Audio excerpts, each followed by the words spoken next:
देवशयनी एकादशी व्रत कथा। अर्जुन ने कहा, हे श्री कृष्ण, आषाढ़ माह के शुक्ल पक्ष की एकादशी का क्या व्रत है? उस दिन किस देवता का पूजन होता है?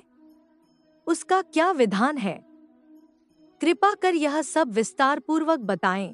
भगवान श्री कृष्ण ने कहा, हे धनुर्धर, एक बार नारद जी ने ब्रह्मा जी से यही प्रश्न पूछा था।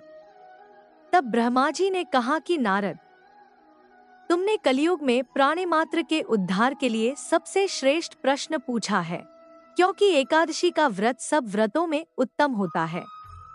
इसके व्रत से सभी पाप नष्ट हो जाते हैं।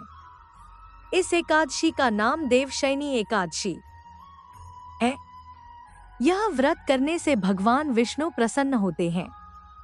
इस संबंध में मैं तुम्हें एक पौराणिक कथा सुनाता हूँ। ध्यानपूर्वक श्रवण करो। मांधाता नाम का एक सूर्यवंशी राजा था। वह सत्यवादी, महान तपस्वी और चक्रवर्ती था। वह अपनी प्रजा का पालन संतान की तरह करता था।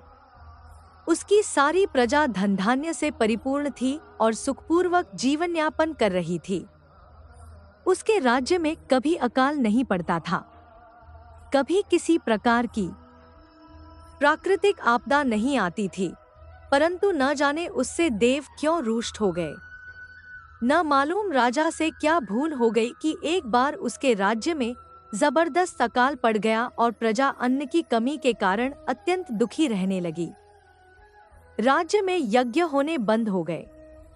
अकाल से पीड़ित प्रजा एक दिन दुखी होकर राजा के पास जाकर प्रार्थना करने लगी, हे राजन, समस्त संसार की सृष्टि का मुख्य आधार वर्षा है। इसी वर्षा के अभाव से राज्य में अकाल पड़ गया है और अकाल से प्रजा मर रही है। हे भूपति, आप कोई ऐसा जतन कीजिए जिससे हम लोगों का कष्ट दूर हो सके। यदि जल्द ही अकाल से मुक्ति न मिली तो विवश होकर प्रजा को किसी दूसरे राज्य में शरण लेनी पड़ेगी। प्रजाजनों की बात सुन राजा ने कहा, आप लोग सत्य कह रहे हैं। वर्षा न होने से आप लोग बहुत दुखी हैं। राजा के पापों के कारण ही प्रजा को कष्ट भोगना पड़ता है।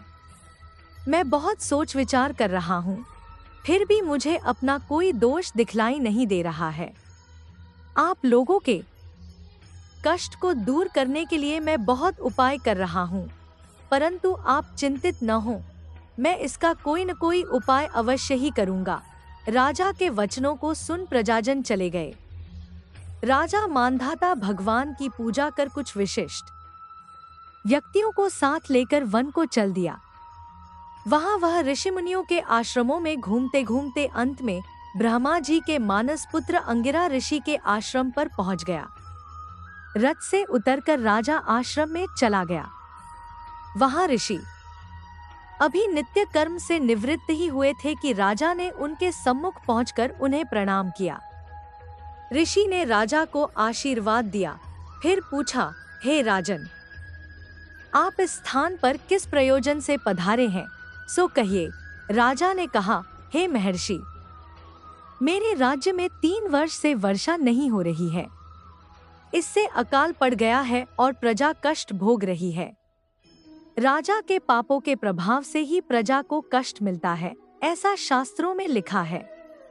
मैं धर्मानुसार राज्य करता हूँ, फिर यह अकाल कैसे पड़ गया, इसका मुझे अभी तक पता नहीं लग सका।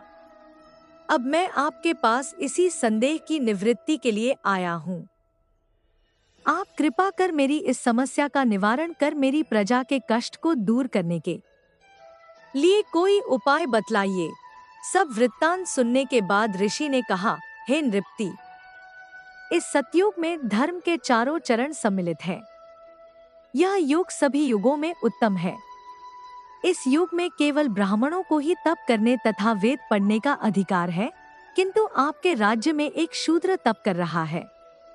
इसी दोष के कारण आपके राज्य में वर्षा नहीं हो रही है। यदि आप प्रजा का कल्याण चाहते हैं तो शीघ्र ही उस शूद्र का वध करवा दें। जब तक आप यह कार्य नहीं कर लेते, तब तक आपका राज्य अकाल की पीड़ा से कभी मुक्त नहीं हो सकता। ऋषि के वचन सुन राजा ने कहा, हे मुनिश्रेष्ठ, मैं उस निरपराध तप करने वाले शूद्र को नहीं मार सकता। किसी निर्दोष मनुष्य की हत्या करना मेरे नियमों के विरुद्ध है और मेरी आत्मा इसे किसी भी स्थिति में स्वीकार नहीं करेगी। आप इस दोष से मुक्ति का कोई दूसरा उपाय बतलाइए। राजा को विचलित जान ऋषि ने कहा, हे राजन, यदि आप ऐसा ही चाहते हो तो आषाढ़ माह के शुक्ल पक्ष की देवशयनी नाम की एकादशी का विधानपूर्वक व्रत करो। इस व्रत के प्रभाव से तुम्हारे राज्य में वर्षा होगी और प्रजा भी पूर्व की भांति सुखी हो जाएगी, क्योंकि इस एकादशी का व्रत सिद्धियों को देने वाला है और कष्टों से मुक्त करने वाला है। ऋषि के इन वचनों को सुनकर राजा अपने नगर वापस आ गया और विधानपूर्वक देवशयनी एकादशी का व्रत किया। इस व्रत के प्रभाव से राज्य में अच्छी वर्षा हुई और प्रजा को अकाल से मुक्ति मिली। इस एकादशी को पद्मा एकादशी भी कहते हैं। इस व्रत के करने से भगवान विष्णु प्रसन्न होते हैं। अतः मोक्ष की इच्छा रखने वाले मनुष्यों को इस एकादशी का व्रत करना चाहिए। चातुर्मास्य व्रत भी इसी एकादशी के व्रत से आरंभ किया जाता है। कथासार, अपने कष्टों से मुक्ति पाने के लिए किसी दूसरे का बुरा नहीं करना चाहिए।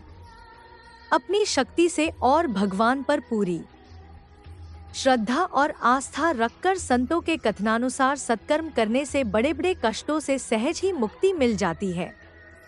मैं आशा करता हूँ कि आपको यह कथा पसंद आई होगी और यदि इस मेरे चैनल सनातन धर्म सुविचार पर नए हो तो चैनल को सब्सक्राइब और वीडियो को लाइक और शेयर जरूर करें। साथ ही कमेंट बॉक्स में जय जय श्री कृष्णा लिखना ना भूलें।